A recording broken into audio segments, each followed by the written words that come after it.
and the Hall of Fame coach who joins us now. Coach, it's Moose and Maggie here on The Fan. Congratulations and good morning. Good morning. How are you? We're doing well, great, Coach. We're doing really well. How was sorry, Maggie.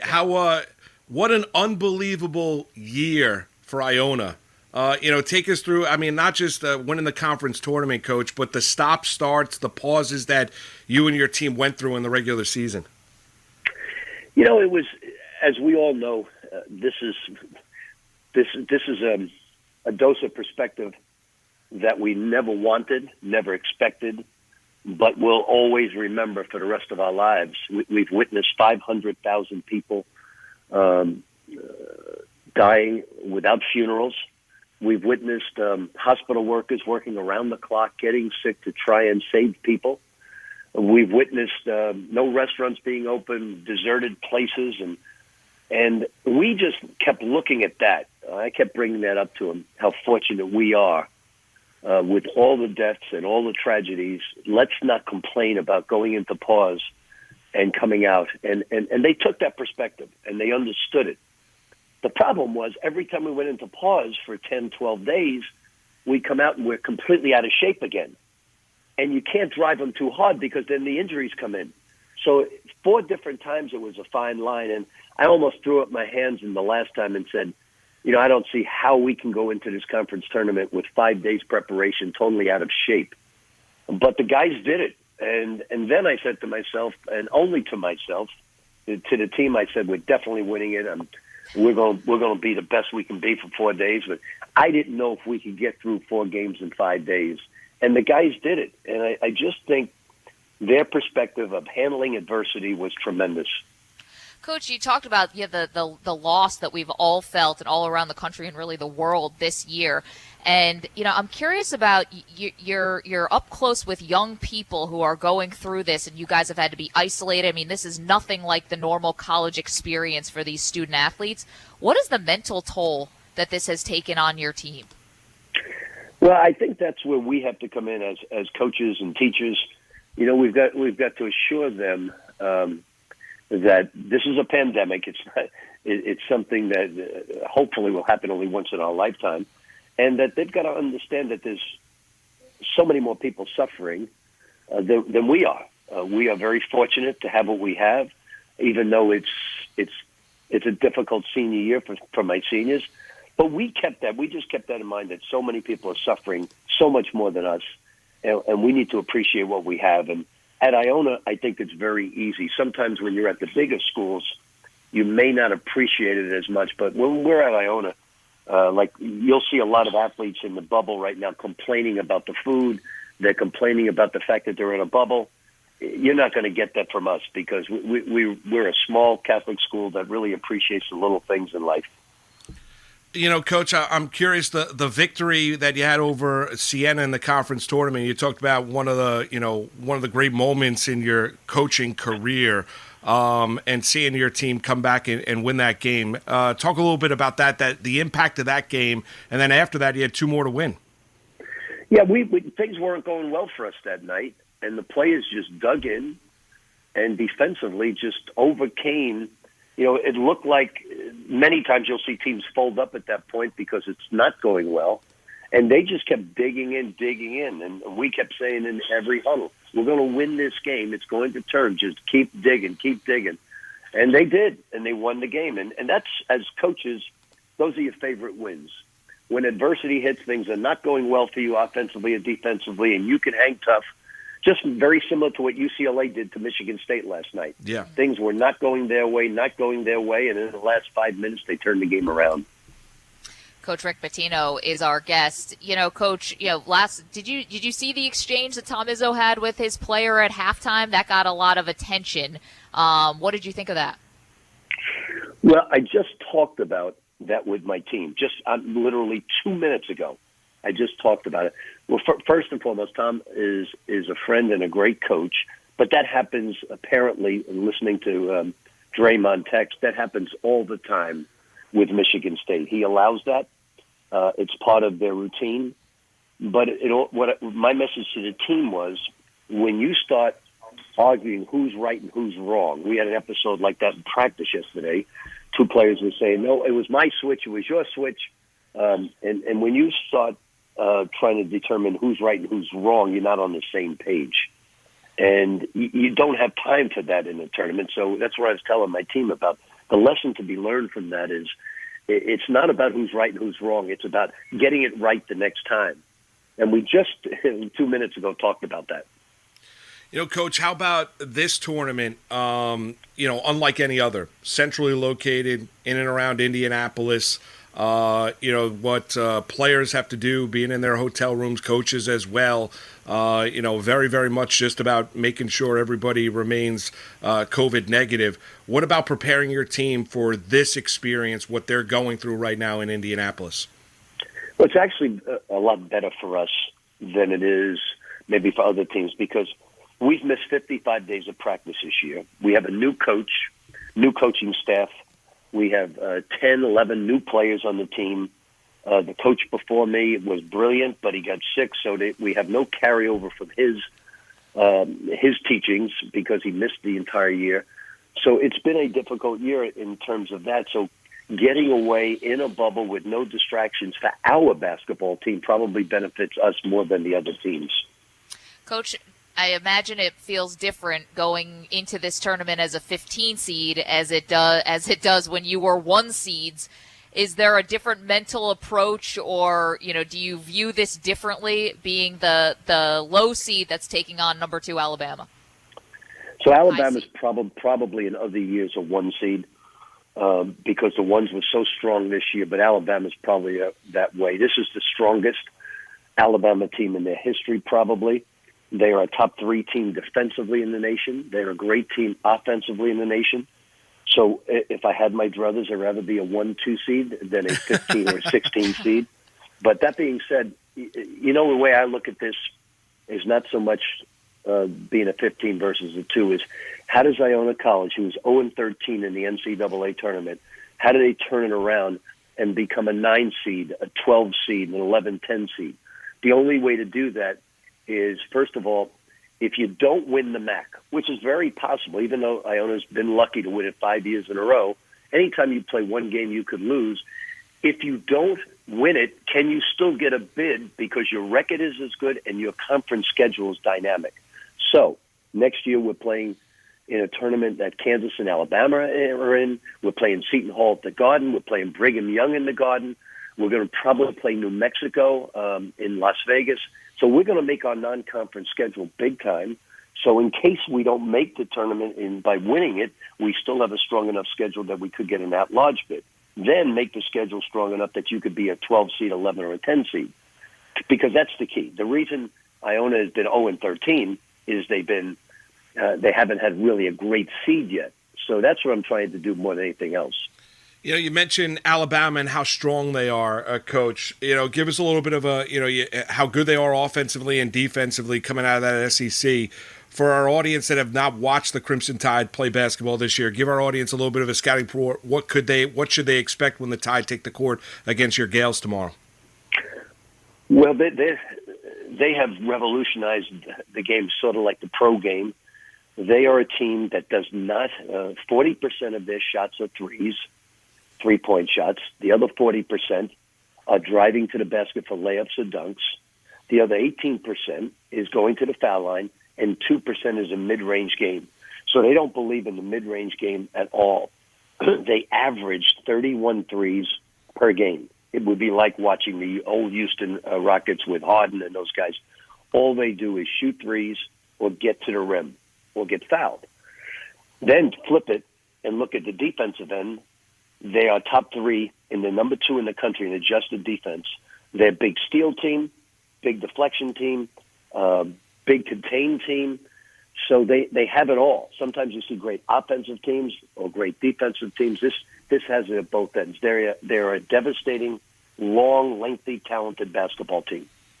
Coach Rick Pitino is our guest, the Hall of Famer. It's a record-tying 5th team now that he's taken to the NCAA men's basketball tournament.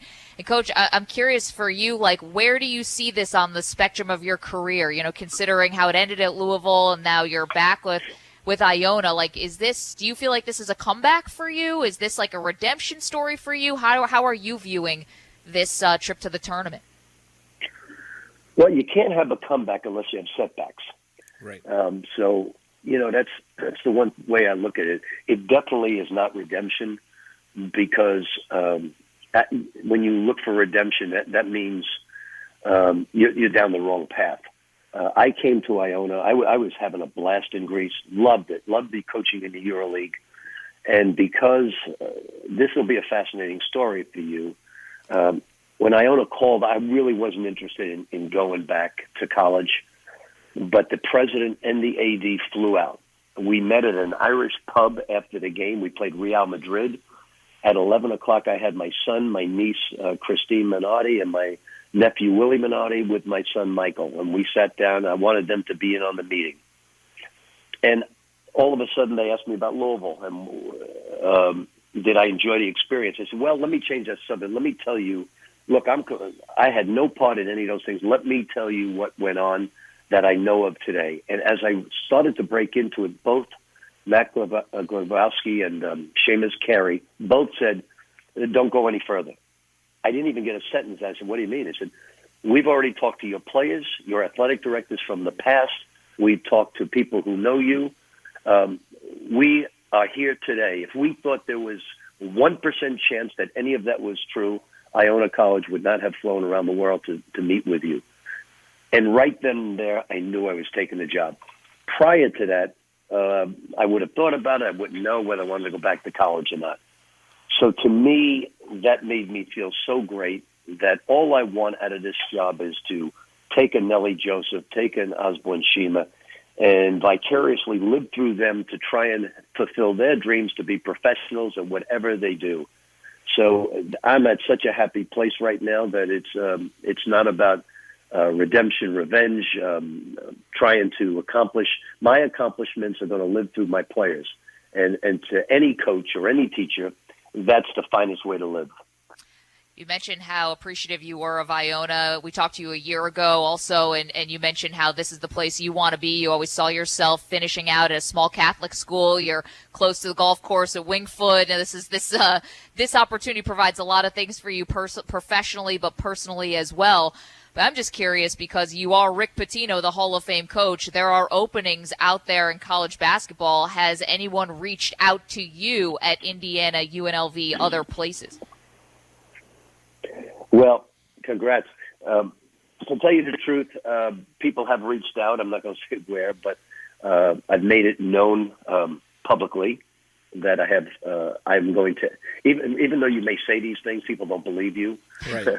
So I've made it public. Well, Coach, you know that in college basketball. I mean, you see, it's hard. You see it all the time with coaches. Not saying you personally. I'm just saying you've seen it with a lot of coaches across college basketball. No question. But it's very difficult when you come out publicly and you're in front of that camera and you're being taped, and then all of a sudden you move on and you take UNLV or whatever school, and then they start playing back everything you said like 20 times about I would never leave this school because of loyalty, what they did for me. You look like the biggest dirtbag on earth if you ever did something like that. So I have publicly done that for a reason, to be on record.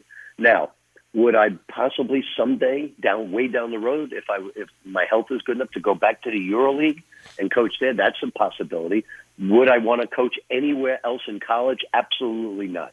I'm here, Iona, because they were there for me. I'm going to be there for them. That's the end of the story. That's why I'm on record publicly all the time in every interview like this one. Yeah.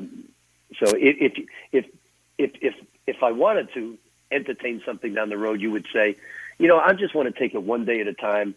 I just want to try to make my team the best they could be today. I'm not thinking about the future. I'm not thinking about another school. So then you're on record saying you have no idea what you want. That's not what I'm saying. Right. I'm saying I'm not coaching at any other college as long as I'm in these coaching ranks.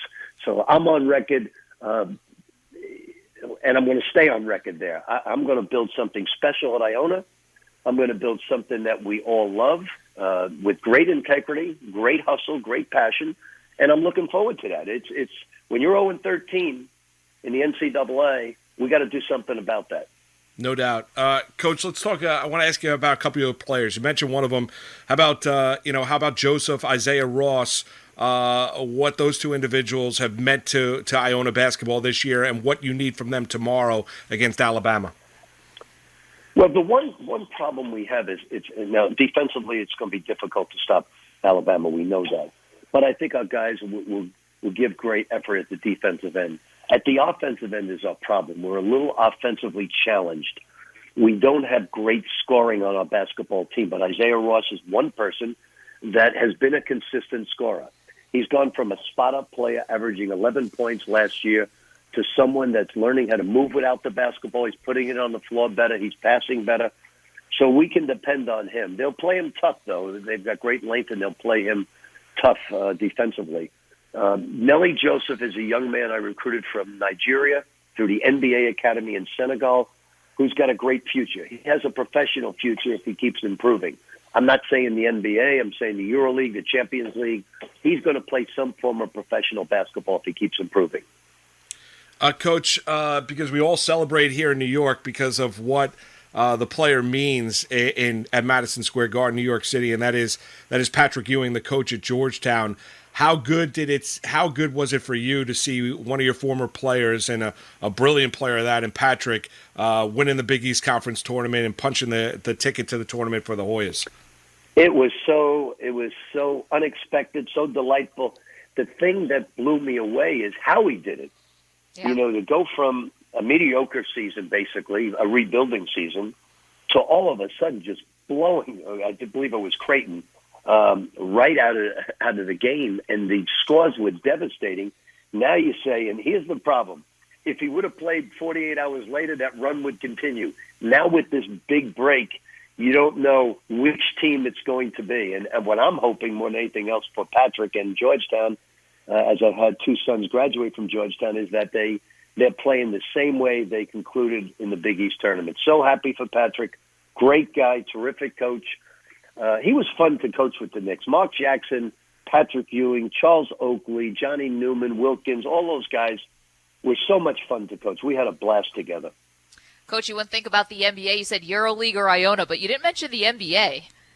No, I really don't have any interest in the NBA. The reason I like the EuroLeague so much is I travel to so many places like Tel Aviv, like Barcelona, Madrid, Germany, the Grand Cayman Islands, Milan, so many, Moscow, Istanbul.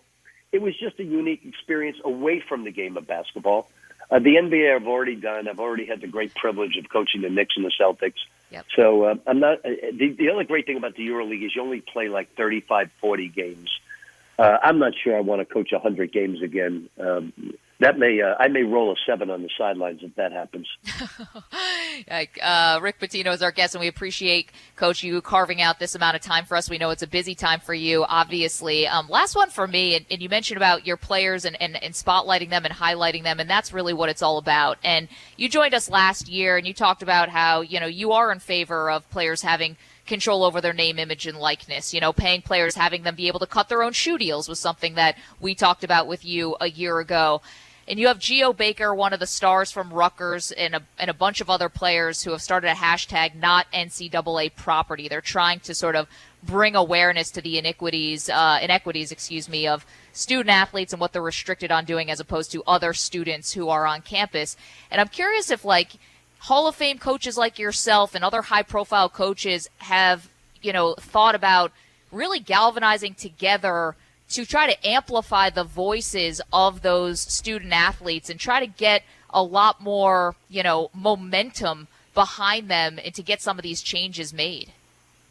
Well, it's the fight for the dollar. You see, if you're at a Power 5 conference and you have a $250 million shoe deal, but one of your players doesn't want to wear Nike, he wants to wear Adidas, and he wants to sign a $50,000 contract, the school says, no, you can't do that. Well, we're killing, I wrote a book, last book I had, and it said, you're killing the golden goose. Because what happened, I was before I took Greece, I was in talks about taking over a all-star team in the G League that would travel around the world to play certain teams. And there would be basically 6 to 8 of the great high school players in the nation. And we would travel around, and instead of going to college, they would go to the G League in a special situation. So here you have not only the foreign market taking away high school kids, like LaMelo Ball, but you now have the G League that's paying guys hundreds of thousands of dollars. So in college, we're killing the golden goose by not letting these guys make money. So we need to let them. If we want to keep the college game and March Madness strong, you need to let these players make money off their likeness. The Olympic model. The Olympians do it. If somebody from Alabama has a shoe deal or he wants to make a commercial on TV, you should be able to do that. That's what we have in America. It's a free society. You don't say, you can't do that. Now, you can't have a booster give you money, but you should be able to make a commercial. You should be able to cut your own shoe deal. You should be able to do that. And that's how we keep college basketball prospering. So the players don't go to the G League. Maybe I don't have to go to the NBA so early. I'm able to send money home to my family because I did this commercial. I did something else. Coach, last one, just overall, we're about an hour and a half away from the action getting going today. Your game tomorrow afternoon at 4 at Hinckley. A lot of people look at this as being, you mentioned it earlier, that Gonzaga, Michigan, Illinois, Baylor, the four seeds are all four number one seeds are really strong. You look at Gonzaga being undefeated. Do you think it's their tournament to lose going into it? No question. I picked them early in the year, and I said it about a month ago. I said offensively and defensively, they're probably going to be the first team since Indiana to go undefeated. Now, can they get beat? That's the great thing about March Madness. It's one game, only one game, and you could have a bad night. But I do think Gonzaga, Baylor, Michigan, Alabama, Illinois. I'm not sure about Illinois. Illinois is a devastating, dominating team, but they try to shoot the ball. Their whole idea is to shoot the ball within 6 or 8 seconds, and sometimes on a given night that can backfire. But they are a devastating basketball team. Coach, you have a special suit picked out for tomorrow? Of course. I do. I hope it's not the last one I wear. Well, hey, Coach, good luck. Good luck. Continued success at Iona. Good luck against Alabama tomorrow, and we'll be pulling for you. All right. Thanks so much. Take care. Thank you, Coach. Appreciate that. That was the Hall of Famer Rick Pitino. Does he have a suit picked out, Moose? Of course.